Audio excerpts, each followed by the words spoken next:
Many thanks to Skillshare, the generous sponsors of this video. Hello and thanks for joining me for some more landscape photography. And today I'm out of my natural environment and I've come up to the Lake District for a weekend with the Pubcast crew.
Interested in, and if that's not of interest to you, then switch off. I'll be back next week with some photography, but it's just something that I really wanted to look at.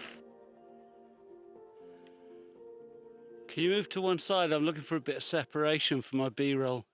That's it. And cut. No, you're all right. I'm going to jump it. Just don't do your ankle, boy.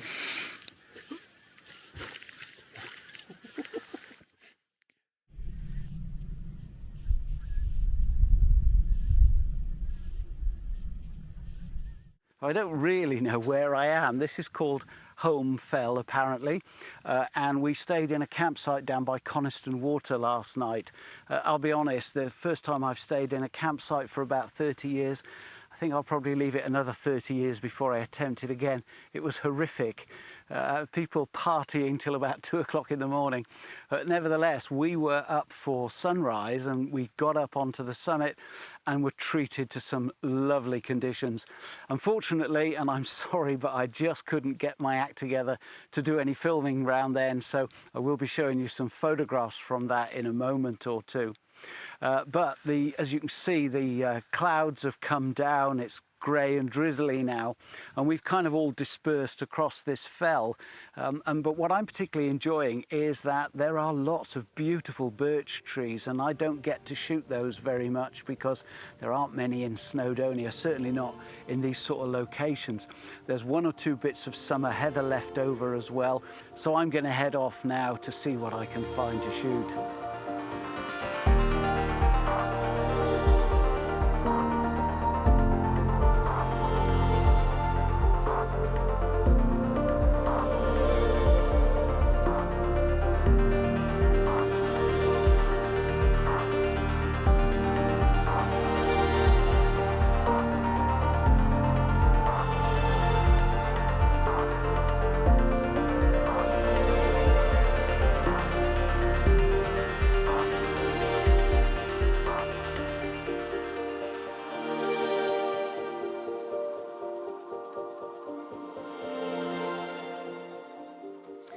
And as you probably saw from that batch of photographs earlier, most of those were shot at quite a long telephoto, around about 150 millimeters, which is the maximum extent of the lens that I've brought with me. And I'm only carrying one lens because I don't know what extent of hiking we're going to be doing today. I'm with somebody who knows these fells really well, Darren Knight, and I think Jamie knows them quite well as well. I have absolutely no idea where I am. So those were shot quite long and just sweeping around, grabbing the views in the distance with no foreground at all. But I wanted to, now the clouds have come in and things have changed dramatically, try and get something with some foreground. I've got a lovely birch tree sitting on the ridge across the way with a big deep gully in between. There's nothing much going on in that gully. So I got the camera down low and the last vestiges of the summer heather very close to the front of the lens, so that I'm going to then have quite a sharp exposure blend, in as much as the foreground image has the background really soft and the background image has the foreground really soft, and that means it's difficult to blend them without you being able to see the join.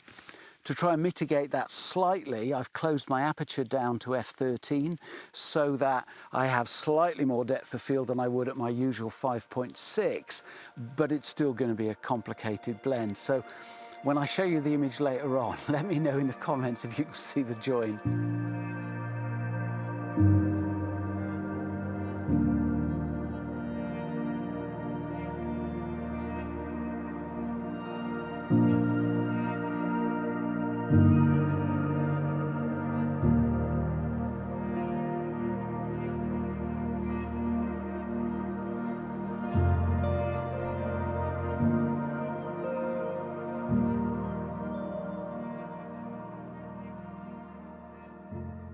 Now, when Skillshare got in touch and said, would I be interested in them sponsoring a video, I was really flattered because I've been a premium member of Skillshare for quite some time. It's great value for money, and you get access to thousands of creative classes.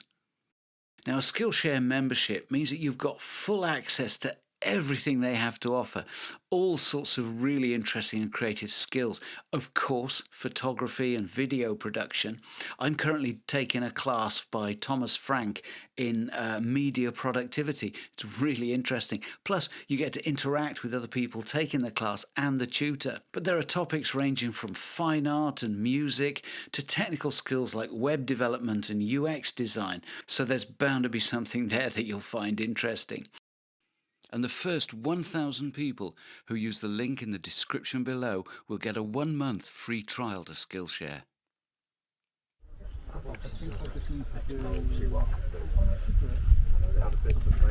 Here you are, mate. Right, Got you. right. So, right, so like, so, What the fuck? Is it MPP, is it? so got, It records, so don't look at the camera. Yeah. So I forgot to put that. including that, they're only giving you 60 for that. Don't put this in. Have you not? Never. And here, in among his natural habitat, is the lesser spotted mallee. Shot. Good day. Well, we've come down off the fell now, and the original band of us, Darren, Gary, Jamie and myself, we've met up with Mally and Mikey Swales, and James Burns has pitched up, so there's quite a crew of us now. They brought us down into an old slate quarry, or it looks like a slate quarry, although I would point out that it's not a patch on the UNESCO World Heritage slate quarries that we have in North Wales. Just putting that out there. Piss off, Gary. And so I'm going to have to leave this in now because I can't do it all again. Right, so what I found is a shot that Gary was too lame to come down and attempt. So I've just sort of scrambled down a spoil heap. And I needed to get down low because there's a great big power wire which would wreck the composition, a nightmare to clone out. But by getting down low, two things. One is I've managed to get some separation between the two birches on the left-hand side of the frame, which kind of makes the image, because without that it wouldn't look good. Then there's a smaller birch just down in the valley. Unlike my usual stuff, I can't remember the last time I did a mono, but I think this will probably be processed mono.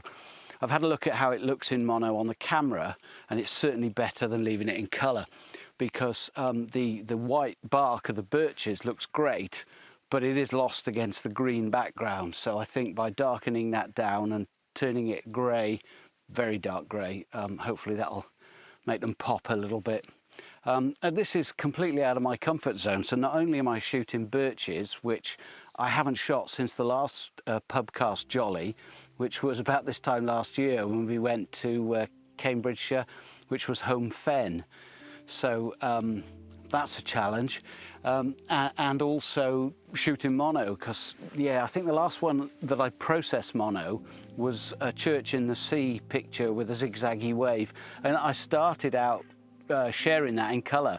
And it was only when the pubcast crew looked at it and said that would be better in mono, I could see that they were quite right, much as I'm loath to admit that sort of thing.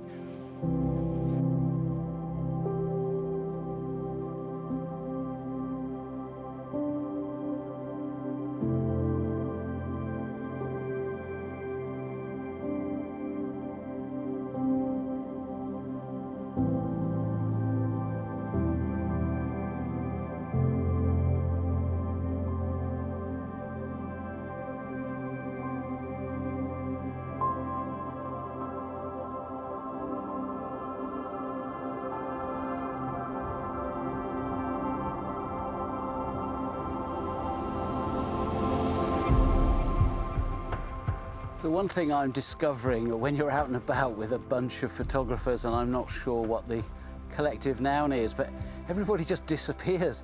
I scrambled down, not too far, down one of these spoil heaps because I wanted to get a close-up of the top branches of a beautiful rowan tree that's in full berry at the moment. When I came back up, there's nobody. I don't mind because I'm the designated driver, so no one's going home without me anyway.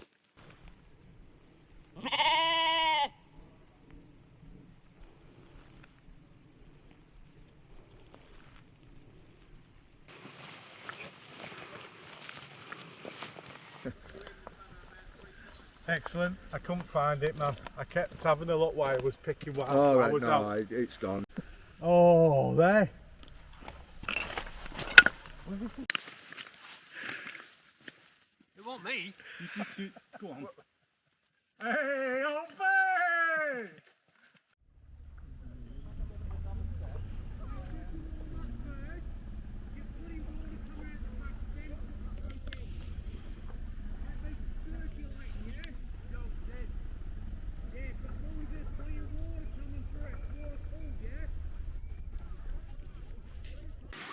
Well, we left the quarry in the rain and then headed out for a fabulous cheeseburger and a pint and spent longer than we perhaps should have in the pub.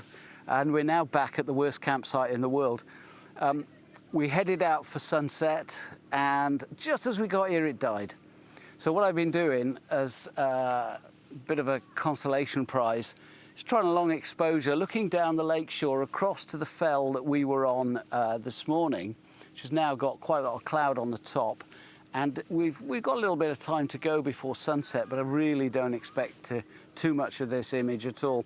So in order to create some interest, I've put my 10-stop filter on. I've been running exposure at about 90 seconds. So some quite nice rich colours, some nice reflections in the lake water. It's a beautiful still evening, and so by smoothing the water out fully, it really does reflect the tranquility of this location. We're just outside the campsite. If we were still in the campsite, there'd be zero tranquility. Did I say it's a terrible campsite? Anyway, I'm going to leave it there for this one. Thank you ever so much for joining me. I really hope you've enjoyed it. And if you have, why not subscribe now and join me next time? Cheers.